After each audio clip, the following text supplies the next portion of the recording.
vendredi. Bonsoir, les informations pour ce vendredi 24 mai. Une fois de plus, le personnel de la Cour suprême des Seychelles a été évacué aujourd'hui car il dit avait senti une odeur inconnue dans le bâtiment. Lorsque l'équipe de la SVC était là-bas, certains agents de la Cour se trouvaient à l'extérieur du tribunal, tandis que d'autres étaient montés à bord des véhicules pour quitter le lieu. La Cour suprême est restée fermée pour le reste de la journée et dit qu'elle informerait le public de la date de sa réouverture. Et à l'école secondaire de Independence School à l'île du Port, il y a eu aussi une situation où les élèves ont déclaré avoir respiré une odeur étrange. De nombreux parents sont allés chercher leurs enfants après avoir reçu un message les informant de la situation à l'école. Dans ce message, il était expliqué que la situation était bien traitée, mais que les parents pouvaient toujours aller chercher leurs enfants s'ils le souhaitaient. Nous avons également appris que la même situation s'est produite dans la section primaire de cette institution à Unionville. L'information confirme que seuls 2 membres du personnel de cette école ont dû recevoir des soins médicaux. Le président Wavell Ramkalawan a adressé un message à la population à l'occasion de la journée mondiale de l'Afrique demain.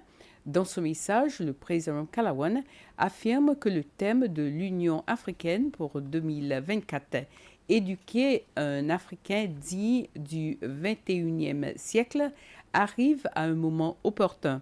Alors que nous célébrons la journée de l'Afrique, je me souviens de la richesse de l'histoire africaine qui constitue notre propre fondement en tant que pays, a encore dit le président dans ce message.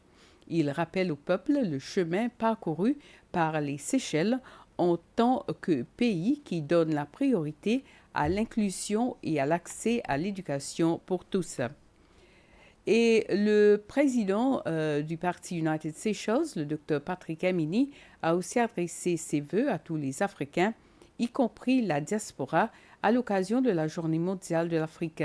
Il dit que tandis que nous célébrons l'Afrique, nous devrions également profiter de cette occasion pour réfléchir aux progrès réalisés par le continent depuis la création de l'OUA le 25 mai 1963. Le Dr Emini ajoute que United Seychelles est reconnaissant pour le fort soutien que son prédécesseur, le SPUP, avait reçu de l'OUA pendant sa lutte pour l'indépendance. Le fonds de pension des Seychelles a qualifié ses performances financières d'extrêmement bonnes. Cette déclaration a été faite par la chef de la direction du fonds de pension, Nisreen Abdul-Majid, après avoir présenté son rapport annuel au département des finances. C'est la présidente du conseil d'administration du fonds de pension, Sheila Mohideen, qui a présenté ce rapport à Patrick Payette, le secrétaire d'État au ministère des Finances, de la Planification nationale et du Commerce, lors d'une cérémonie à Liberty House ce matin. Le fonds de pension affirme avoir enregistré de bonnes performances en matière d'investissement.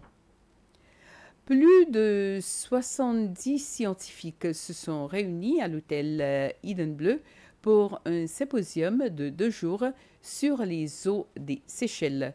L'Université des Seychelles a organisé le symposium pour qu'elle-même et ses partenaires puissent mieux comprendre nos eaux.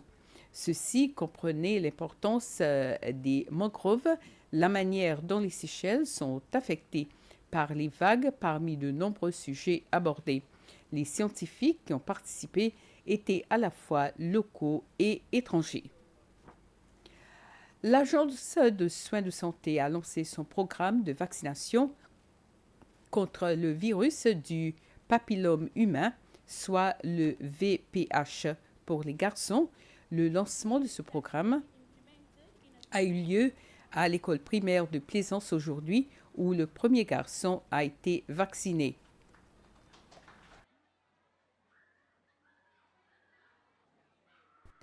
Le chef de la direction de l'Agence de soins de santé, le Dr Danny Louange, a déclaré que les conséquences de l'infection par le VPH aux Seychelles sont très alarmantes et qu'il est important que les garçons se fassent également vacciner. Voilà, c'était le flash des informations. Merci de l'avoir suivi. Bonne soirée.